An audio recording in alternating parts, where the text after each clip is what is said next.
Good morning. My name is Michelle Bach, and it's my pleasure to be here today. I thought I would start with just a brief introduction. I grew up in Cleveland. Is anyone from Cleveland? No, I'm usually the only one. My dad said I could go to any state school in Ohio, and then he said, how about Miami?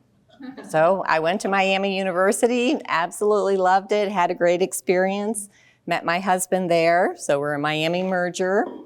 I decided I had to go to the big city if I wanted to be a lawyer. Have no idea why I thought that.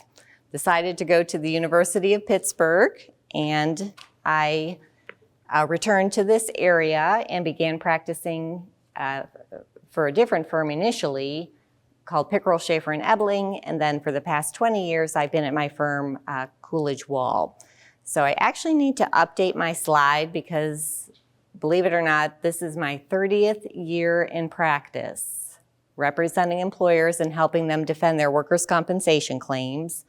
So when people say time flies, that's absolutely true because I can't even believe I'm older than 30, which I clearly am. So I am a certified specialist in the area of workers' compensation law. As I mentioned, my firm is Coolidge Wall, which is located in downtown Dayton. So getting into our topic for today, it is going to be regarding the law of voluntary abandonment.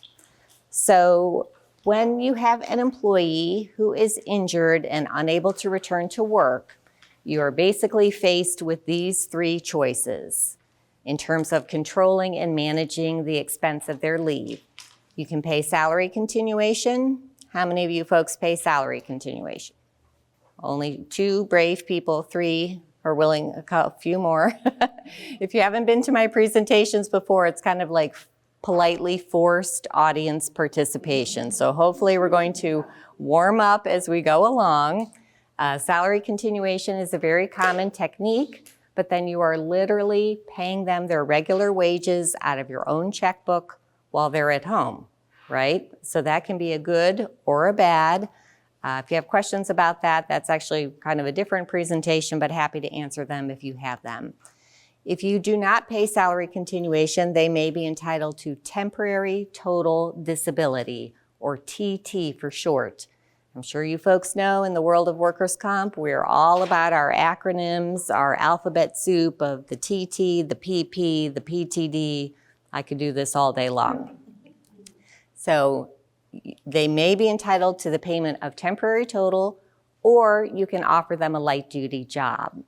So let's just briefly review those options, and then we're going to get into the law of voluntary abandonment. So temporary total is controlled by statute. You're entitled to that benefit if you're unable to return to your former job. It doesn't mean you can't work at any job. It means you cannot do the job that you were performing at the time that you were injured. It's supposed to be temporary, hence the name, but sometimes that's a misnomer. Sometimes people are off work far longer than they should be, and that's something that I am monitoring and mitigating on a daily basis. So the disability has to result from the allowed conditions in the claim. The benefit of the payment of temporary total is there's no out-of-pocket expense, right? You're not doling out those checks from your own checkbook. The injured worker is being paid by the state of Ohio if you're state funded. Of course, if do any of you work for a self-insured employer? Oh, good. Okay. There's always one in the crowd, so now I have to cover both. But so if you are paying temporary total as a self-insured employer, you're literally paying it out of your own checkbook anyway. But if you're state funded, then the state is paying those benefits. So if you're state funded, that sounds good, right? They'll be off work and the state will pay the temporary total. But what is the downside when the state pays the temporary total? Right, it's that your premiums can go up, right? So the payment of any temporary total is going to potentially increase your future premiums. So we have to keep an eye on that, right? If you're self-insured and you have to keep paying them while they're off work, or if you're state funded and you know the payment of TT will increase your premiums, you need to monitor and hopefully terminate that temporary total at an appropriate time. So very quickly, we've been through this in prior seminars, but how can temporary total end? It can end if they return to work, right? That seems obvious. If they go back to work, they're not entitled to disability compensation. The temporary total can end if their doctor says they can return to work. So in my experience, the doctor telling someone they can return to work and them actually returning to work can be two completely different animals, right? But if their physician of record says they can return, temporary total should end. As we talked about before, it should also end if you give them a proper light-duty job offer. Now again, this is probably a different topic for a different seminar, but I feel compelled to mention something very, very important. Do any of you know how the light-duty job offer should be made? Like, can you just call them up? In writing, yes, in writing, in writing, in writing, in writing. So make sure your light-duty job offer is in writing. I have a sample letter. A lot of employers think they are doing it properly and in compliance with the statute, and I can assure you every day of the week they are not. If you want that sample light-duty job offer, my email is Bach, my last name, B-A-C-H, @CoolLaw.com. So 2 O's, 2 L's. I'd be happy to give you that sample letter just so you can get it right and make sure that it works, all right? The other way temporary total can end is if the person has reached MMI, our acronym for Maximum Medical Improvement. And if you've seen my prior presentations, I have like that giant like plateau, like a natural landscape. The statute says if you reached MMI, meaning you basically leveled off, you've gotten about as good as you can get. You're not going to get significantly better. You're not going to get significantly worse. That's when MMI has been obtained and temporary total can end. And lastly, I've only had this happen one time over my 30 years, but if you are incarcerated, the state recognizes you should not be receiving the temporary total, okay?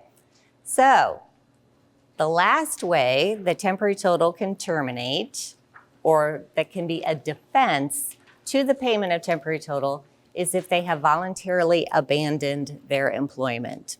So that is what we're primarily going to talk about today. The basic concept is this. If the disability is involuntary, they are entitled to the temporary total. So meaning if their disability is related to the injury, obviously that's when they're going to get the disability compensation, right? If I fall, I break my arm, I can't work as a construction worker, I'm going to get temporary total for like the 8 weeks or 12 weeks until my arm heals. So that sounds simple enough, right? That's the basic concept. The flip side of that is if the claimant does something voluntarily that breaks that causal connection between being off work and getting the benefits, they should not get the temporary total, right? So that is as clear as day, right? We've got this all figured out. So let's talk about how this developed over time. This concept of voluntarily abandoning your employment began in 1985. So can you think of any examples where someone would voluntarily abandon their employment? Maybe you don't know because I haven't explained it yet. But there's all sorts of reasons why people aren't working, right? I mean, as HR professionals, you see this all the time. I mean, somebody could quit, right? They could retire.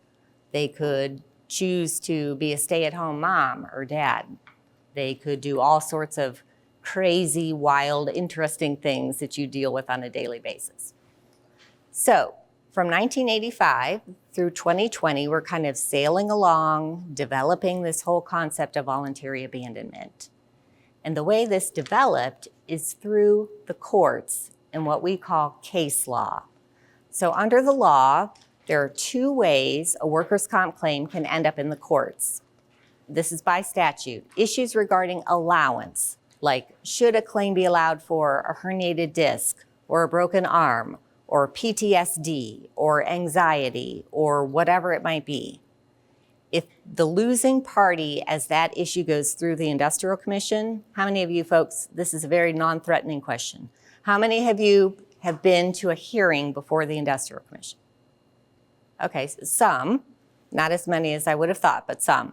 So after that industrial commission hearing process ends, if someone is dissatisfied with the claim either being allowed or denied, that can be appealed to the Court of Common Pleas. Have any of you been a juror? No one. Oh, two people not sure they will commit to that either. We haven't even gotten to the hard questions yet, people, where you have to express an opinion. I am desperately wanting to be a juror because I am a trial attorney. I've never been called. I do vote. Like, do they know that I'm a lawyer and they won't even give me a chance to be on one? I don't know what's going on. My point being, if you've ever been a juror in a Court of Common Pleas case, that's where workers' comp claims can end up. They can literally go to a jury or a bench trial before a judge regarding the issue of allowance. If the disputed issue is regarding the payment of benefits, like the payment of temporary total or permanent total, those cases can be appealed through the Court of Appeals by way of a fancy process called a writ of mandamus. In the law, we love our Latin, right? Because nobody understands it and we have to figure out what it means. But the short story for today's purposes is if you are contesting the payment or the denial of benefits, that can go up through the Court of Appeals. So my point being is we're sailing around during this 35-year period. The courts, through these cases, real people, real claimants, maybe somebody who works for you or somebody who works for you, has been appealed to the court. They can issue a decision kind of outlining this voluntary abandonment concept. All right, so we're developing all this case law. Just going to give you a couple of quick examples of the law that was developed during this period of time. In the Gross case, there was a teenager. Now, how many of you have teenagers or have had? Yes, most, right? We know that their frontal cortex literally is not developed fully until age 25. This is a scientific fact. This young gentleman in the Gross case was working at the Kentucky Fried Chicken, so it's also known as the KFC case. He had been observed by a supervisor putting water into a pressure cooker. Yes, because his brain is not fully developed, right? Because no rational human being would do that. The supervisor said, "Hey, pal, this is dangerous, don't do it." He did it again anyway, and it blew up, severely burning and injuring him and a coworker, okay? This is, literally, it just kind of gives me chills. A very, serious injury, life-altering injury for this young man. So he wants the temporary total while he recuperates from this horrific accident. And of course, what's the employer gonna do? They terminate him because he violated their safety rules, right? The facts are literally the supervisor told him not to do that. So in this case, do you think this young man is going to get his temporary total?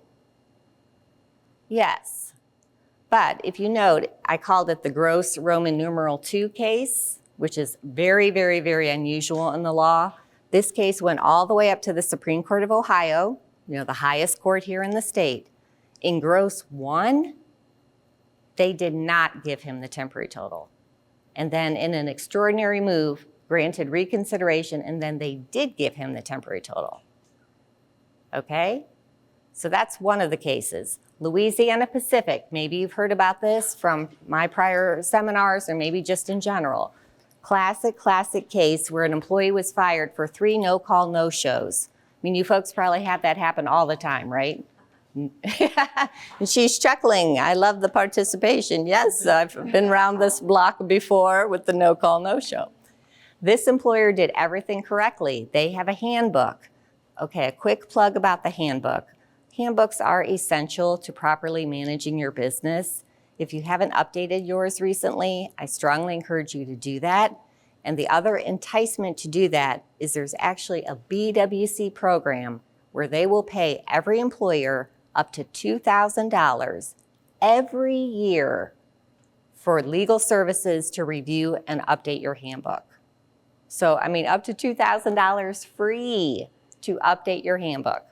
So please get them updated. These people had a handbook that clearly defined the prohibited conduct. They had the no-call, no-show policy. They had identified this as an offense for which your employment could be terminated. and they could show that the employee had the handbook. And how do they prove that they had the handbook or that they knew about the rule? They sign. Yes, we love the sign. I love the acknowledgement when I have it signed. Okay, so do you think this person is going to get their temporary total if they are fired for the 3 no-call, no-shows? No. So this is a great employer-friendly case, right? I mean, I've got this in my back pocket every day of the week, right? I have this situation. I reach out to my client. Do you have the handbook? A lot of them say no. Some say yes. And then, of course, I have to go through all of those 3 things, right? Okay, quick side story. I had a guy who was fired for using profanity. And then I'm having this lively debate about this injured worker using an inappropriate word that I would never say personally. And then the hearing officer saying, well, do you think that's covered under the policy? Your policy talks about cursing. I'm like, really? Like cursing, profanity? I mean, are we having this argument? But the handbook has to be very specific. That's another reason why you want to make sure that it's up to date and has all the language in there that you need. So those are just a couple of examples. Over this 35-year period of time, there were more than 20 Supreme Court cases outlining the voluntary abandonment doctrine and dozens of appellate court cases on this topic. So that's how this defense for employers and this law is developing. Okay, in 2020, the legislature decides to enact a statute. This 412356F is the temporary total statute, and they decide to change it. Now, normally I do not read slides. I don't even like a lot of words on slides, but let's take a quick glance at it. If an employee is unable to work or suffers a wage loss as the direct result of an impairment arising from an injury, blah, blah, blah, you get temporary total. What we talked about in the very beginning, right? If you're injured and that's causing your TT, then you're going to get the benefits. Then the second sentence, if the employee is not working as the direct result of reasons unrelated to a disability, then they're not eligible for compensation, all right? So if it's related, you get it, and if it's not related, you don't get it, what we talked about at the beginning. So that sounds very simple, right? But then here's the kicker. In the statute, they say it's the intent of the General Assembly to supersede any previous judicial decision regarding the doctrine of voluntary abandonment. Well, what does that mean? We've been sailing around developing all of this law, right? Developing all of these cases.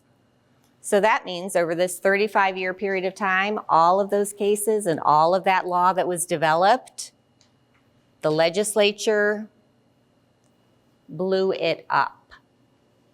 All of those cases now cannot be relied upon.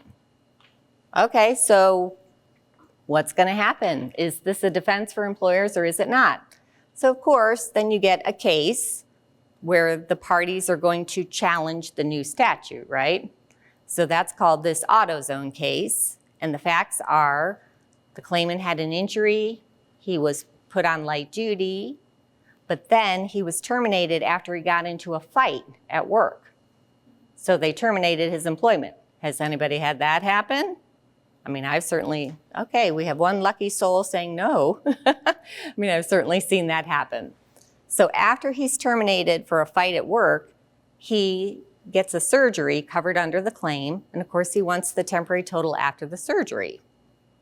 So the way it went down before the Industrial Commission is the staff hearing officer gave him the TT.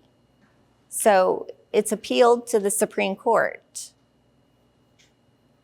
And 633 days later, they render a decision.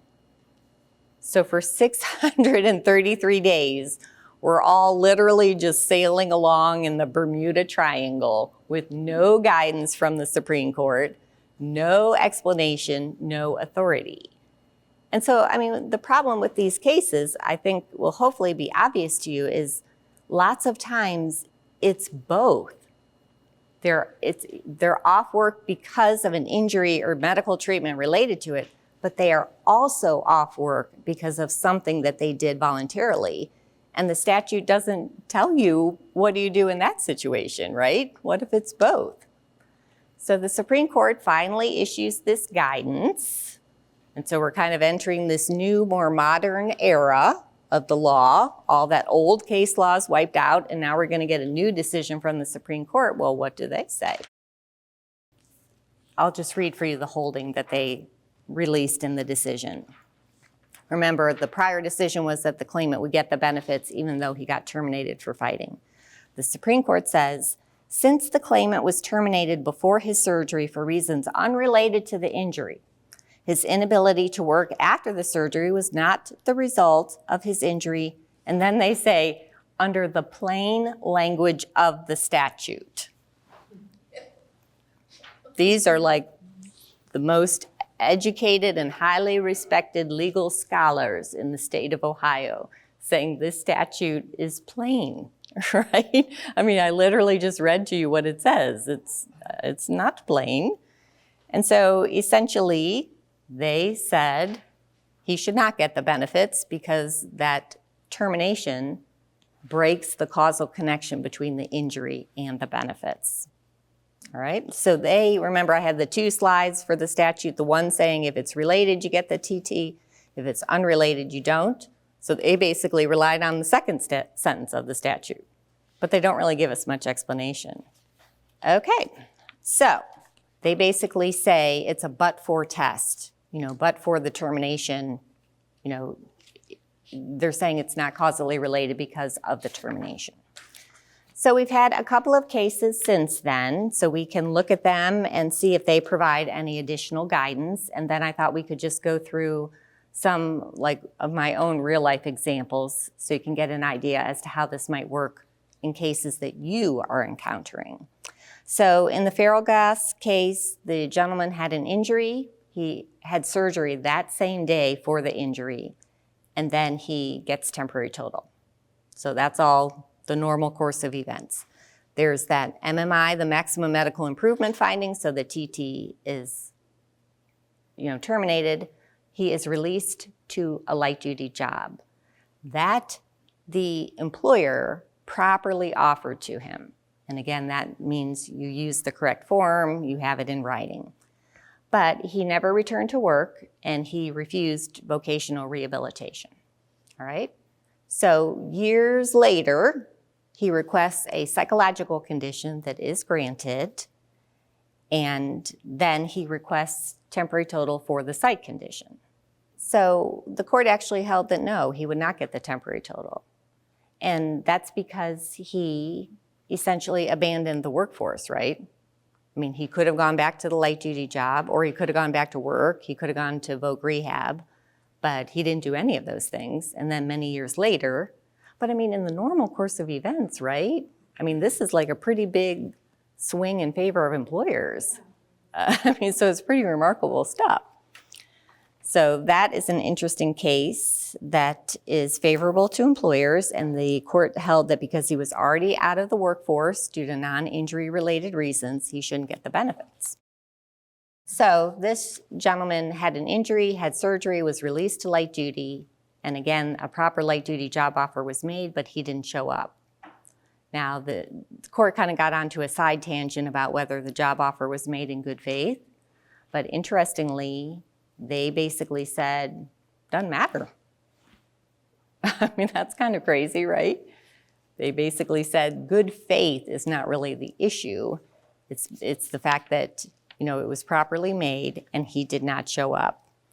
So in that case, that is also very, very employer friendly, right? All right, so you are not going to get the answers to these next scenarios. So let's just take a few minutes and you can kind of sail along in my life and maybe your lives, which hopefully this will be helpful to you in terms of, what does this mean for me? Why do I even care about this topic?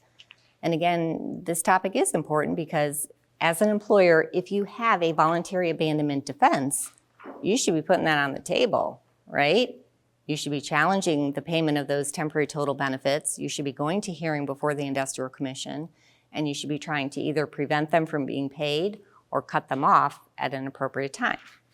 So let's go through some real examples of claims that I've been working on and see if you have a prediction as to how it panned out. So the first one is same thing. Temporary total was paid. This gentleman, okay, as a quick, more interesting side note, this is again, I mean, I actually love young people in their 20s. I find them very interesting and fascinating creatures. But this is another young gentleman in his 20s who all he has to do is be a playground monitor. So, I mean, I, as a working mom, sent my own child to this it's a YMCA program. We represent the Y. And in my experience, these playground monitors, what do they do? What do they do?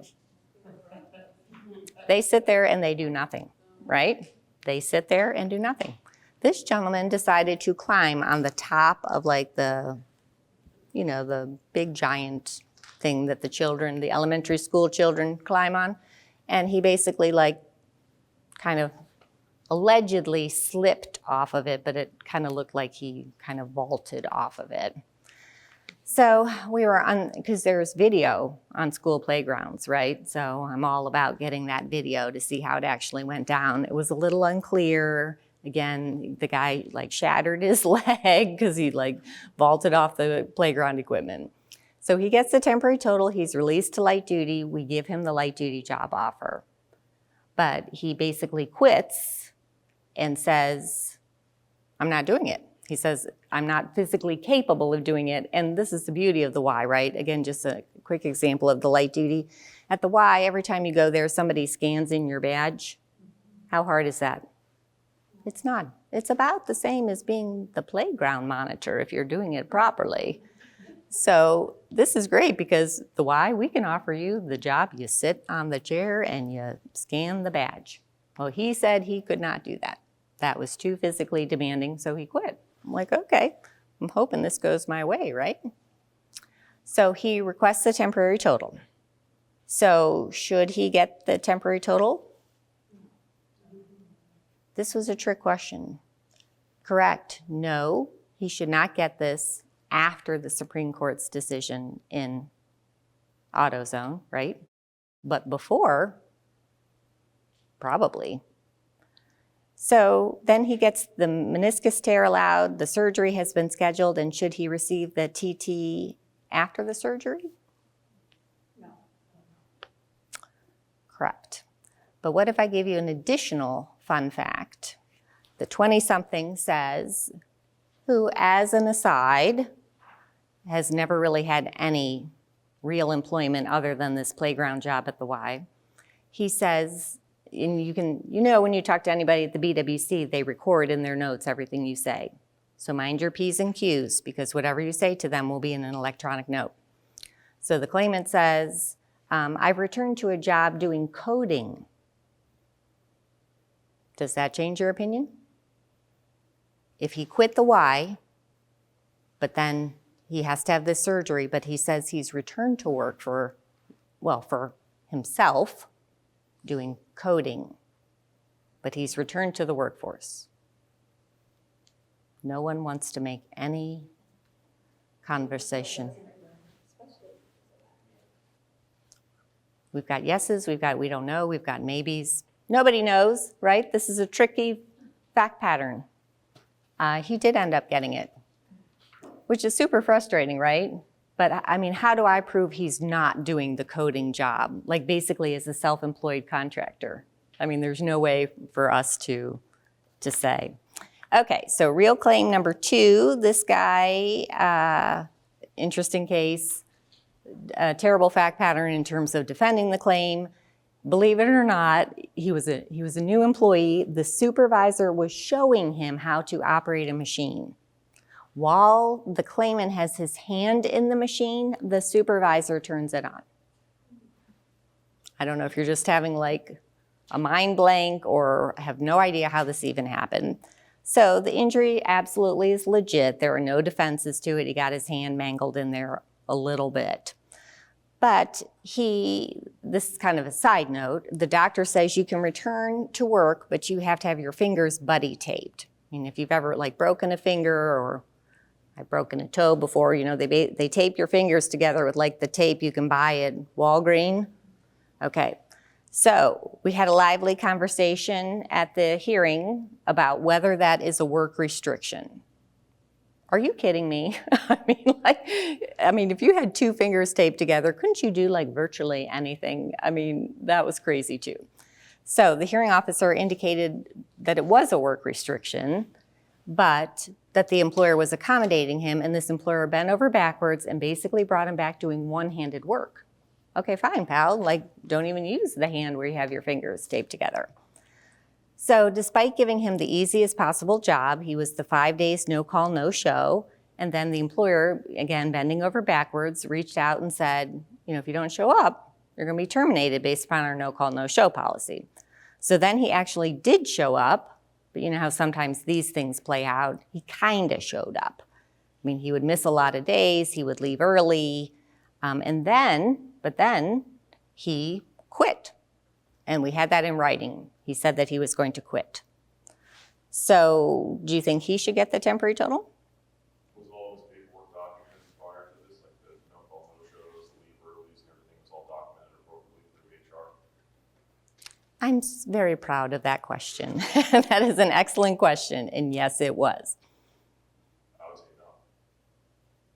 And you are correct, because the employer did have it all battened down. But you raise an appropriate point, which I appreciate so much. What if you didn't have it battened down? What if you didn't have the documentation of the no call, no show? What if you didn't have the no call, no show policy in your handbook? I mean, that would be a completely different situation, right? So that is the scenario where he quit. So my other question, what if his employment was terminated for the no call, no show? I mean, I would argue if they properly terminated him, the same result. He should not get the TT under the Supreme Court's decision in AutoZone. So that's what I think should happen. But just to kind of give you another example of the crazy world that we live in, the hearing officer actually denied the temporary total because he thought there were inconsistent statements on the Medco. The Medco 14 form is the form that the doctor fills out. It's that dreaded kind of, I don't think it's that confusing, but it's amazing how often doctors get it wrong. It's the form where the middle section has to be completed by the doctor. You have restrictions from this date to this date, and it has all of the boxes that they fill in. Like you can only lift 0 to 10, 10 to 20, you can carry, you can push, pull, squat, whatever. So the way the doctor filled out the boxes was contrary to what he had written in the notes below it. So the SHO basically denied it because of a wonky Medco. Now, if I won cases because there was a wonky Medco, I'd win a lot more cases, wouldn't I? Because that happens all the time. So I think he just ducked the whole voluntary abandonment issue, found something else to hang his hat on, and didn't even deal with it. But I think the law is pretty clear under those two situations, TT under AutoZone should be denied. Just like as a general proposition of law, employee negligence is never a defense to the allowance of a claim. So it's a no-fault system, which again is super, super frustrating. But like if they don't follow their training, if they violate a rule, I even try to politely call it the moron rule, if they're acting like a moron, doing something that they shouldn't be doing, that is not a legal defense to the allowance of a claim. So that may be why you're just not being successful on that basis. Typically you have I always talk of the defense of a workers' comp claim as a three-legged stool. You have factual defenses, medical, and legal defenses. Factual, like this flat out didn't happen the way they said, and I argue that every day of the week based upon the incident report, witness statements, other factual information. Medical, you can get an IME from a doctor. No, that was pre-existing. No, he doesn't have that diagnosis. No, it didn't relate to it. And then there's a whole slew of legal defenses like pre-existing condition that wasn't aggravated, horseplay, intoxication, arthritis, degenerative, blah, blah, blah, blah. Some hearing officer, and I'm just keeping it real, I'm a straight shooter at my core. Some hearing officers are definitely more claimant oriented and some are more conservative, and there are some middle of the road. And yes, when I've attended thousands of administrative hearings. And I understand your frustration, but I do win a lot of them, or I probably would not have a job and no one would, pay me to do what I do. I don't know if it's just your facts or you're challenging them on the wrong basis, or, but again, you're absolutely right. Negligence or failing to follow a safety rule is not a defense to a workers' comp claim. So you're not going to win those. But there are lots of ways to win them, but. All right, so I think we have just a couple more that we'll buzz through. This one, again, I seem to be picking on the young people, but this is another gentleman in his 20s driving a high-low, and he was reckless, driving it too fast, trying to do a hairpin turn. And then when you're driving too fast and you're kind of in free fall and skidding all over the place, then he stuck his foot out to try to stop the high-low, with his foot, like it's a scooter or a bicycle or something. So unfortunately, he got his foot smashed between the high-low and a concrete pole and had a very, very severe laceration all the way down the back of his ankle and under his foot. So no surprise, right? The post-accident drug test was positive, and so he was terminated for that, and he requested the temporary total. So is he going to get the temporary total? It's so tricky, isn't it? So this case actually was before AutoZone, so he did get it. After AutoZone, I think you have a chance of arguing against it.